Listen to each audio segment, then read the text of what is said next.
નમસ્કાર દર્શક મિત્રો, સ્વાગત છે આપ સૌનું આપણી ચેનલ ગુજરાત રોજબરોજ માહિતી યુટ્યુબ સમાચાર ઉપર। અને મિત્રો, દેશ દુનિયાની અને ગુજરાતને લગતી તમામ મોટા સમાચાર જોવા માટે ચેનલને સબસ્ક્રાઇબ, વિડીયોને લાઇક કરવાનું ના ભૂલતા। ત્યારે મિત્રો, હવે સૌથી પહેલા સૌથી મોટા સમાચારની વાત કરવામાં આવે તો મિત્રો, હવે ગુજરાતના બજેટને લઈને મોટા અપડેટ મળી રહ્યા છે। જ્યાં મિત્રો વાત કરવામાં આવે તો ગુજરાતનું બજેટ જ્યારે કનુભાઈ દેસાઈએ રજૂ કર્યું છે ત્યારે મિત્રો કેટલાક તેના મોટા મોટા મુદ્દાઓ પર વાત કરવામાં આવે તો મિત્રો, બજેટમાં ખેડૂતો માટે ખજાનો મળ્યો છે। જ્યાં મિત્રો વાત કરવામાં આવે તો કિસાનો માટે સૂર્યોદય યોજના માટે 2175 કરોડની જાહેરાત કરવામાં આવી છે। તો મિત્રો, ખેડૂતોને દિવસે વીજળી આપવા માટે કિસાન સૂર્યોદય યોજનાનો અમલ કરવામાં આવ્યો છે। મિત્રો, વાત કરવામાં આવે તો 97% ગામોમાં દિવસે વીજળી જ્યારે હાલમાં મળી રહી છે ત્યારે મિત્રો, આ યોજનાને વધુ સુદૃઢ કરવા માટે 2175 કરોડ રૂપિયાની જોગવાઈ કરવામાં આવી છે। એટલે કે મિત્રો, બજેટમાં સૌથી પહેલા વાત કરવામાં આવે તો ખેડૂતો માટે ખૂબ જ મોટા અપડેટ કહી શકાય। કારણ કે મિત્રો, દિવસે વીજળીને લઈને અને 2175 કરોડના પેકેજને લઈને ખેડૂતોમાં ખુશીનો માહોલ જોવા મળી રહ્યો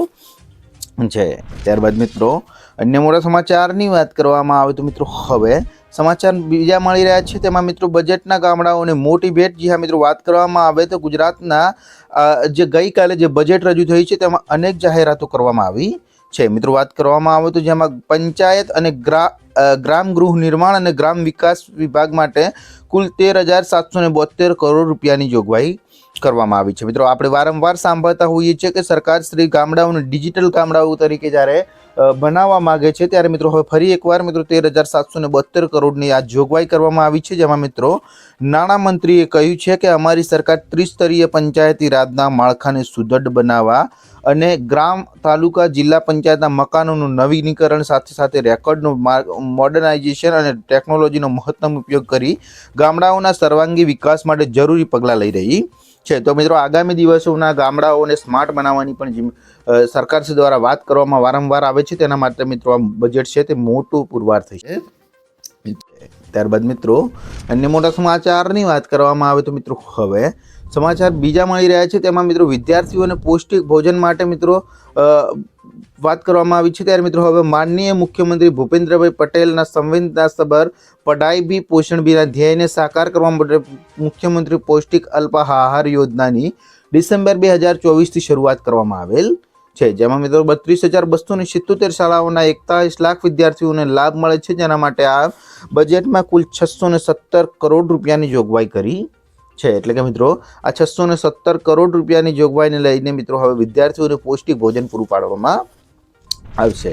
ત્યારબાદ મિત્રો, અન્ય મોટા સમાચારની વાત કરવામાં આવે તો મિત્રો, હવે સમાચાર આવી રહ્યા છે મિત્રો, ખેડૂતો માટે સરકારે લીધો મહત્વનો નિર્ણય। જ્યાં મિત્રો, વાત કરવામાં આવે તો ખેડૂતો માટે એક મહત્વપૂર્ણ સમાચાર સામે આવી રહ્યા છે। મિત્રો, કૃષિ અને સહકાર વિભાગ દ્વારા આ સમાચાર જ્યારે સામે લાવવામાં આવે છે ત્યારે મિત્રો, હવે કૃષિ અને સહકાર વિભાગ દ્વારા એક મહત્વનો નિર્ણય કરાયો છે। જેમાં મિત્રો, આ વિભાગની 5 યોજનાની સહાય હવેથી જિલ્લા મધ્યસ્થ સહકારી બેંકમાં જમા થશે। મિત્રો, વાત કરવામાં આવે તો બરહ કિસાન કલ્પરૂપ યોજના, પ્રોસેસિંગ યુનિટ સહાય યોજના અને ખેડૂત સહાય કેન્દ્ર યોજનાની સાથે સાથે કૃષિ મોલ બાંધકામ સહાય યોજના અને પરિવહન ખર્ચ સહાયની યોજના આમાં સમાવેશ કરવામાં આવ્યો છે। તો મિત્રો, અત્યાર સુધી આ સહાય રાષ્ટ્રીયકૃત બેંકોમાં જમા હતી। જે મિત્રો, હવે બાંધકામ સહાય યોજના અને પરિવહન ખર્ચ સહાય યોજનાની સાથે કેટલીક અન્ય યોજના સેવામાં પણ આ યોજનાનો તમે લાભ લઈ શકો છો।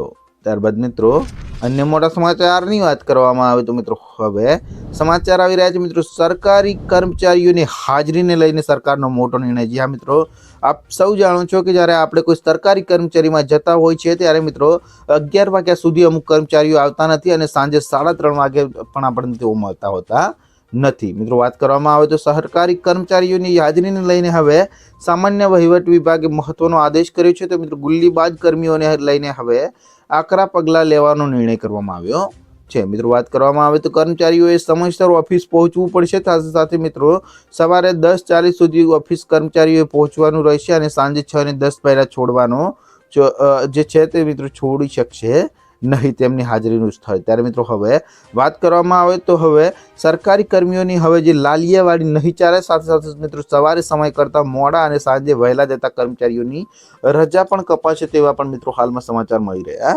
છે। તો મિત્રો, આગામી દિવસમાં સરકાર આ યોજનાનો અમલ કરી શકે છે। સાથે સાથે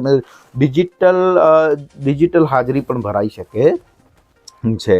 ત્યારબાદ મિત્રો, અન્ય મોટા સમાચારની વાત કરવામાં આવે તો મિત્રો હવે સમાચાર આવી રહ્યા છે મિત્રો, ખૂબ જ મોટા સમાચાર કહી શકાય, કારણ કે મિત્રો હવે જી સફળ નવી યોજનાને લઈને મુખ્યમંત્રી ભૂપેન્દ્રભાઈ પટેલે કરી મોટી જાહેરાત. જી હા મિત્રો, મુખ્યમંત્રી ભૂપેન્દ્રભાઈ પટેલના નેતૃત્વ હેઠળ રાજ્ય સરકારે જી સફળ નામની નવી યોજના જાહેર કરી છે. મિત્રો આ યોજનાનો મુખ્ય ઉદ્દેશ રાજ્યના અત્યંત પરિવારોની આવકમાં વધારો કરીને તેમને આર્થિક રીતે સક્ષમ કરવાનો છે. તો મિત્રો આ યોજના આગામી 5 વર્ષમાં રાજ્યના 10 જિલ્લાઓમાં 25 તાલુકામાં 50,000 અત્યંત અન્ન યોજના AAY કાર્ડ ધારક પરિવારોને લાભ આપશે. મિત્રો વાત કરવામાં આવે તો આજીવિકા નિર્માણના ભાગરૂપે પરિવારોને આવકના નવા સ્ત્રોત ઊભા કરવા માટે ₹80,000 સુધીનું અનુદાન પણ આપવામાં આવે છે. એટલે કે મિત્રો જી સફળ યોજનાને લઈને મુખ્યમંત્રી ભૂપેન્દ્રભાઈ પટેલનો એક્શન પ્લાન તૈયાર કરીને આગામી સૂચના મુજબ કામ કરવામાં આવશે.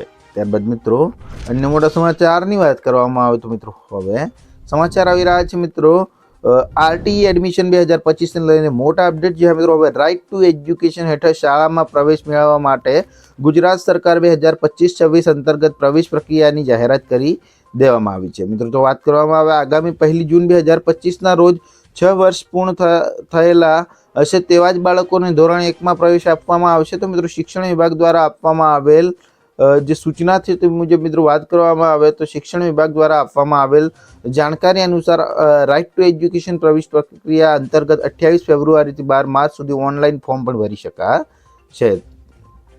ત્યારબાદ મિત્રો અન્ય મોટા સમાચારની વાત કરવામાં આવે તો મિત્રો હવે સમાચાર આવી રહ્યા છે મિત્રો, સહારાને લઈને અમિત શાહની જાહેરાત. જ્યાં મિત્રો વાત કરવામાં આવે તો જ્યારે હજારો લોકોના લાખો રૂપિયા જ્યારે સહારા ઇન્ડિયા પરિવારમાં જ્યારે હાલમાં રોકાણ થઈ ગયેલા છે, ત્યારે મિત્રો સહારા રોકાણકારો માટે મોટા સમાચાર અમિત શાહે લોકસભામાં આપ્યા છે. મિત્રો વાત કરવામાં આવે તો લોકસભામાં જણાવ્યું હતું કે તેમણે 28 જાન્યુઆરી 2025 સુધીમાં સહારા ગ્રુપની સહકારી મંડળીઓના 11,61,77 થાપણકારોને કુલ 2,025.75 કરોડ રૂપિયા પરત કરવામાં આવ્યા છે. તો મિત્રો CRCS સહારા રિફંડ પોર્ટલ અનુસાર હવે જેમની 5 લાખ રૂપિયા સુધીની રકમ સહારા ઇન્ડિયામાં ફસાયેલી છે તેઓ તેમના રિફંડ માટે અરજી કરી શકે છે. સાથે સાથે મિત્રો 5 લાખ રૂપિયાથી વધુની રકમ માટે પણ અરજી કરવાની તારીખ પછીથી જાહેર કરવામાં આવશે. અને મિત્રો હાલમાં આધાર કાર્ડ સાથે લિંક બેંક ખાતામાં 50,000 રૂપિયા આપવામાં આવે છે, જે ખૂબ જ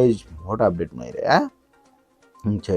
ત્યારબાદ મિત્રો અન્ય મોટા સમાચારની વાત કરવામાં આવે તો મિત્રો હવે હવામાન નિષ્ણાંત પરેશભાઈ ગૌસ્વામીએ જણાવ્યું કે કેવું રહેશે ચોમાસું. ત્યારે મિત્રો હવે હવામાન નિષ્ણાંત પરેશભાઈ ગૌસ્વામી પોતાની આગાહીમાં જણાવ્યું છે કે આકાશમાં કચ્છ થાય છે. મિત્રો કારતક મહિનાની એકમ અને ફાગણ મહિનાની પૂનમ સુધી એટલે કે હોળી સુધી આકાશમાં જે લીસોટા જેવા વાદળ થયા છે તે કચ્છ થાય છે. કચ્છ તેને કહેવામાં આવે છે. અને મિત્રો જે કચ્છ થાય છે તેના આધારે ચોમાસાનું અનુમાન લગાવવામાં આવે છે. તો મિત્રો વાત કરવામાં આ સાથે તેમણે જણાવ્યું છે કે 20મી ફેબ્રુઆરી સુધી જે કચ્છ થશે તે ફાયદારૂપ થશે, પરંતુ તે પછીના કચ્છ ગેરફાયદારૂપ થઈ શકે છે. તે ફાયદારૂપ થશે તે પરંતુ પછીના કચ્છ જે ગેરફાયદારૂપ થશે તેમાં આ કચ્છને કારણે જે અંતમાં પાકને લાભ મળવો જોઈએ તે મળી જશે, પરંતુ 20મી ફેબ્રુઆરી પછીના કચ્છના વરસાદના નુકસાનકારક સાબિત પણ થઈ શકે છે તેવું તેમણે જણાવ્યું હતું, જે ખૂબ જ મોટા અપડેટ મળી રહ્યા છે.